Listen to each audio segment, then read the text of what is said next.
خصوصی گفتگو کرنے کے لیے ہمارے ساتھ شہر کے معروف شخصیت ہمارے ساتھ موجود ہیں۔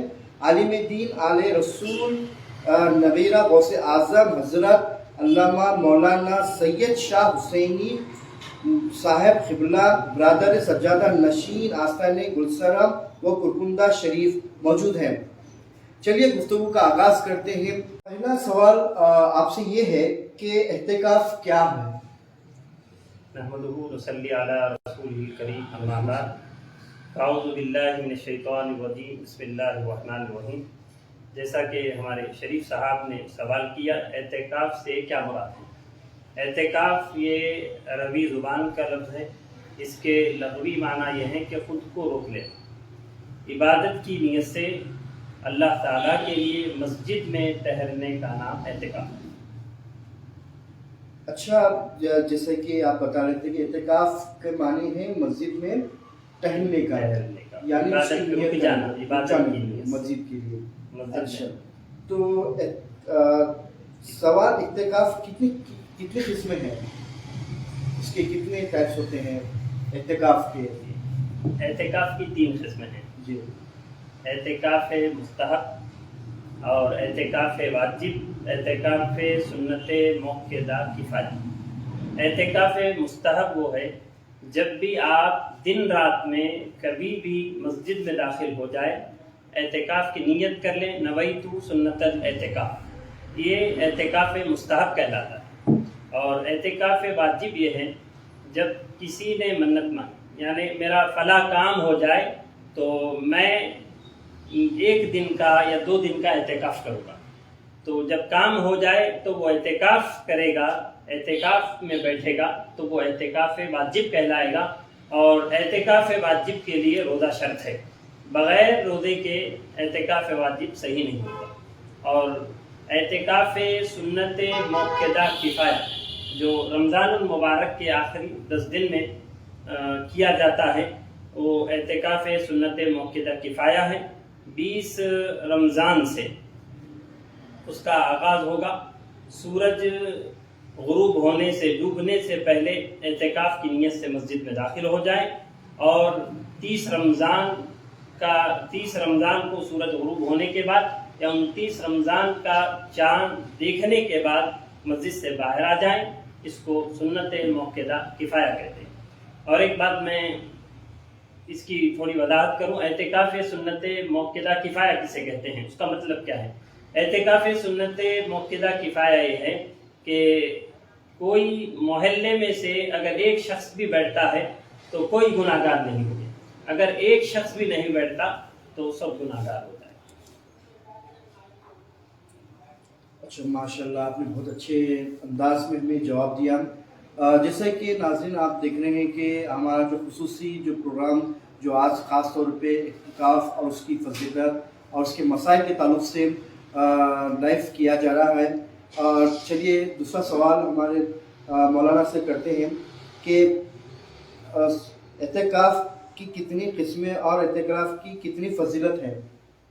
اعتکاف کی قسمیں اور فضیلتیں تو ابھی میں نے آپ کے سامنے رکھی۔ جی۔ اعتکاف کی فضیلت کے تعلق سے کئی ایک احادیث وارد ہوئی ہیں، جن میں 1-2 باتیں میں آپ کے سامنے رکھوں گا۔ اللہ کے حبیب صلی اللہ علیہ وسلم ارشاد فرماتے ہیں کہ رمضان مبارک کے 10 دن میں جو اعتکاف کرتے ہیں، گویا اس نے 2 حج 2 عمرے کا ثواب حاصل کیا۔ جو 10 دن اعتکاف کرتے ہیں، اللہ کے حبیب فرماتے ہیں اس بندے کو رب تعالیٰ 2 حج 2 عمرے کا ثواب عطا کرتا ہے۔ ایک اور بات یہ ہے کہ اللہ کے حبیب فرماتے ہیں صلی اللہ علیہ وسلم، جو اعتکاف میں بیٹھتے ہیں وہ گناہوں سے محفوظ رہتے ہیں۔ اور اعتکاف میں بیٹھنے کی وجہ سے بہت سے نیک اعمال جو اعتکاف سے باہر رہ کر بندہ کرتا تھا وہ نہیں کر سکتا اعتکاف میں بیٹھنے کی وجہ سے، لیکن اللہ سبحانہ و تعالیٰ اعتکاف کی برکت سے اس کا بھی ثواب اس کو عطا فرماتا ہے۔ اچھا مولانا صاحب، ہمیں یہ بتائیں کہ کن امور کی بنا پر مختلف اعتکاف گاہ کے باہر جا سکتا ہے؟ معتکف بشری ضروریات، یعنی مثلا بیت الخلاء جانا ہے یا پھر غسل کرنا ہے تو اس وجہ سے اعتکاف گاہ کے باہر جا سکتا ہے، لیکن فوراً فارغ ہوتے ہی پھر اعتکاف گاہ میں داخل ہو جائے۔ اچھا، کیا خواتین اعتکاف بیٹھ سکتی ہیں؟ ہاں، خواتین اعتکاف بیٹھ سکتی ہیں۔ حضور صلی اللہ علیہ وسلم کی ازواج مطہرات بھی اعتکاف بیٹھا کرتی ہیں۔ اچھا، تو خواتین کے لیے اعتکاف کے لیے جگہ کون سی بہتر ہے؟ انہیں کہاں پر بیٹھنا چاہیے؟ جس طرح کہ مردوں کے لیے مسجد ہے، تو خواتین کے لیے کیا ہے، حکم کیا ہے، شرعی حکم کیا ہے؟ عورت کے لیے بہتر یہی ہے وہ بیت المسجد میں اعتکاف کرے، یعنی بیت المسجد یعنی وہ جگہ، گھر کی وہ جگہ جہاں پر انہوں نے نماز کے لیے جگہ کو مخصوص کیا ہے، اس جگہ پر وہ اعتکاف کرے۔ اچھا، تو خواتین کے لیے جو اعتکاف بیٹھی ہیں، جیسا کہ مردوں کے لیے ضروری چیزوں کے لیے جا سکتے ہیں، کیا خواتین کے لیے بھی یہ حکم ہے کہ وہ 10 دن کا اعتکاف بیٹھے یا نوفل اعتکاف بیٹھے، یا کس طرح کے خواتین کے لیے حکم کیا ہے؟ جس طرح مرد حضرات کے لیے حکم ہے، اسی طرح خواتین کے لیے حکم ہے کہ بلا ضرورت جب اعتکاف میں بیٹھتی ہیں تو بس اللہ کی عبادت، ذکر و اذکار میں رہیں، بس گھر کے کام کاج سے بھی اپنے آپ کو محفوظ رکھیں، ضرورت کے حد تک وہ اعتکاف گاہ سے باہر جا سکتی ہیں۔ اب مثلاً کوئی نیت کر لے کہ نوفل اعتکاف نیت کر لی کوئی خواتین، اور وہ چاہتی ہے کہ گھر کے مطلب ان کے بچے ہیں اور جو شوہر وغیرہ ہے ان کے، جیسا کہ رمضان چل رہا ہے تو ان کے جو ضروری کام ہوتے ہیں جیسا کہ افطار وغیرہ بنانا یا سحر کا بنانا، تو ان کے طرف سے شرعی حکم کیا ہے، یا کس طرح سے انداز میں کر سکتے ہیں وہ؟ اگر مجبوری ہے، کوئی ان کے علاوہ کام کرنے والے نہیں ہیں، تو اس حد تک سحر کا پکانا ہے یا افطار کا پکانا ہے تو بغیر بات کیے ہوئے پکا کر پھر اپنے اعتکاف گاہ میں داخل ہو جائے۔ اچھا، ہمارا آئندہ سوال یہ ہے کہ کیا بیوی کے شوہر کے بغیر اجازت کے اعتکاف میں بیٹھ سکتے ہیں؟ بیوی کا بہتر یہی ہے کہ شوہر کی اجازت لے کر بیٹھیں، اور شوہر کی بغیر اجازت کے وہ اعتکاف میں نہیں بیٹھ سکتی۔ شوہر کی بغیر اجازت کے اعتکاف میں بیٹھنا جائز نہیں ہے، درست نہیں۔ اچھا مولانا صاحب، یہ ہمیں یہ بتائیں جس طرح سے سر اعتکاف رمضان مبارک کی کن ایام میں بیٹھنا مخصوص ہے؟ رمضان المبارک کے آخری عشرے میں اعتکاف بیٹھنا مسنون ہے۔ حضور صلی اللہ علیہ وسلم بھی رمضان المبارک کے آخری عشرے میں اعتکاف بیٹھا کرتے تھے۔ اچھا مولانا صاحب، ہمیں یہ بتائیں کہ جو جس طرح سے آخری عشرے میں جو ہے خاص تاخراتوں کے تعلق سے ذکر ہے، تو ان میں مخصوص عبادتیں کیا ہیں اور دعائیں کیا ہیں؟ تاخراتیں میں حکم ہے کہ شب قدر کو تلاش کیا جائے۔ شب قدر کے تعلق سے عائشہ صدیقہ رضی اللہ تعالیٰ عنہ سے مروی ہے، جب اللہ کے حبیب صلی اللہ تعالیٰ علیہ وسلم سے انہوں نے کہا کہ کس دعا کو کثرت سے پڑھی جائے، اللہ کے حبیب صلی اللہ علیہ وسلم نے کہا کہ اللہم انک عفو تحب العفو فاعف عنی، اس دعا کا بھی کثرت سے اہتمام کرے۔ اور حضرت علی رضی اللہ تعالیٰ عنہ فرماتے ہیں جب تم شب قدر کو پاؤ تو سورہ قدر کی 7 مرتبہ تلاوت کرو، تو اس سے فائدہ یہ ہوگا کہ آپ کو ہر بلا مصیبت سے آپ محفوظ رہیں گے، اور 70,000 فرشتے آپ کے لیے جنت کی دعا مانگیں۔ ان کے لیے یہ ضروری ہے کہ وہ اپنے آپ کو دنیاوی، اپنے دل کو دنیاوی خیالات سے پاک رکھیں اور خوب عبادت کریں، مثلا ذکر کریں، قرآن کی تلاوت کریں، ذکر و اذکار کریں، درود شریف پڑھیں، قیام اللیل کریں، جتنا ہو سکے اپنے آپ کو عبادت میں، اپنے وقت کو عبادت میں بسر کریں، کیونکہ وہ بڑا قیمتی لمحات ہوتے ہیں، قیمتی وقت ہوتا ہے کہ خاص کر نوجوان ہم دیکھتے ہیں کہ وہ مسجد میں بھی دنیاوی باتوں میں مبتلا رہتے ہیں۔ ہمیں غور کرنا چاہیے، سوچنا چاہیے کہ عام دنوں میں کہ مسجد میں دنیاوی باتیں کرنے کا حکم نہیں ہے، اجازت نہیں ہے، تو جب کہ رمضان المبارک کا عشرہ ہے اور رمضان المبارک کا مہینہ ہے، آخری عشرہ ہے اور اعتکاف کی حالت میں، اس میں ہم دنیاوی باتیں میں مبتلا ہونا، دنیاوی باتیں کرنا، فون کا زیادہ استعمال کرنا یہ مناسب نہیں ہے، یہ عمل اللہ تعالیٰ کو بھی پسند نہیں ہے۔ تو ہمیں چاہیے کہ دنیاوی خیالات سے اپنے آپ کو پاک رکھیں اور اپنے دل کو پاک و صاف رکھیں. کلمہ طیب کا بھی ورد کریں, سبحان اللہ الحمدللہ کا ورد کریں, استغفر اللہ ربی من کل ذنب و اتوب الیہ کا ورد کریں. جتنا ہو سکے بات چیت بھی نہ کریں. سخت اگر ضرورت ہے تو جب بات ہم کرتے ہیں تو بہت ہی پست آواز میں, آہستہ آواز میں بات کرنی چاہیے, اور سیل فون کا جتنا ہو سکے کم استعمال کیا جائے. میں ایک بات کہوں گا کہ سیل فون کو ڈسکنیکٹ کر دیں اور اپنے دل کو اللہ سے جوڑ لیں, اپنے دل کو اللہ سے کنیکٹ کر دیں, کیونکہ یہ بہترین موقع ہے. جو اعتکاف میں بیٹھنے والے ہیں ان کے لیے یہی پیغام, یہی میسج ہے کہ اپنے آپ کو, اپنے دل کو دنیاوی خیالات سے پاک و صاف رکھیں, بس اللہ کو راضی کرنے کی کوشش کرتے رہیں. میرا آخری سوال یہ ہے کہ آپ سے یہ جو ہے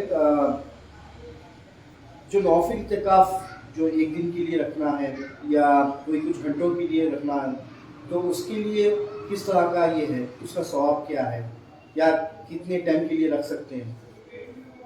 واجب اور مسنون اعتکاف کے علاوہ جو اعتکاف کیا جاتا ہے اسے نفل اعتکاف وہ کہلاتا ہے, اور اس کے لیے روزہ شرط نہیں ہے, وقت شرط نہیں ہے. جب دن رات میں جب بھی آپ مسجد میں داخل ہو اعتکاف کی نیت کریں. جب تک آپ مسجد میں رہیں گے اعتکاف کا ثواب آپ کو ملتا رہے گا.